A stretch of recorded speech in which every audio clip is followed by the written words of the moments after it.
Armstrong கொலைக்கு பொறுப்பேற்று 8 பேர் சென்னை அண்ணாநகர் காவல் நிலையத்தில் சரணடைந்தனர்.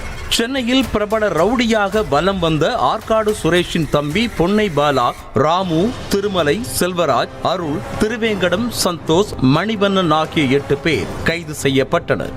இவர்களிடம் நடத்தப்பட்ட முதற்கட்ட விசாரணையில் ஆம்ஸ்ட்ராங்கின் கொலைக்கு மூல காரணம் 2015 நடைபெற்ற ஒரு கொலைதான் என்கிற தகவல் போலீசாருக்கு கிடைத்திருக்கிறது.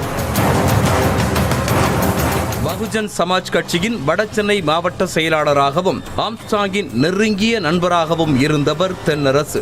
இவரை கடந்த 2015ஆம் ஆண்டு குடும்பத்தினர் கண் முன்னே ரத்தம் தெறிக்க தெறிக்க படுகொலை செய்து வெறியாட்டம் ஆடியது ஆற்காடு சுரேஷ் தலைமையிலான கும்பல்.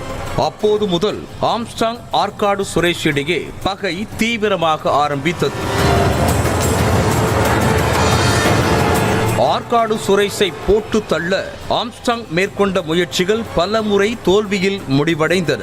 இதேபோல ஆம்ஸ்ட்ராங்கின் கதையை முடிக்க ஆற்காடு சுரேஷ் தரப்பும் பல முறை முயற்சி செய்து தோல்வி அடைந்துள்ளது.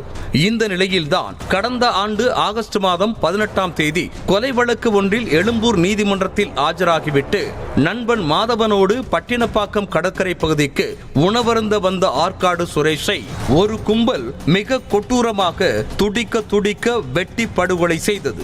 அப்போது உடன் இருந்த ஆற்காடு சுரேஷின் நண்பன் மாதவனுக்கும் அரிவாள் வெட்டு விழுந்தது. மருத்துவமனைக்கு அழைத்து செல்லப்பட்ட மாதவன் பின்னர் உயிர் பிழைத்தார். அத்தோடு ஆற்காடு சுரேஷ் கொலை வழக்கில் மாதவன் முக்கிய சாட்சியாக சேர்க்கப்பட்டிருந்தார். இந்த நிலையில்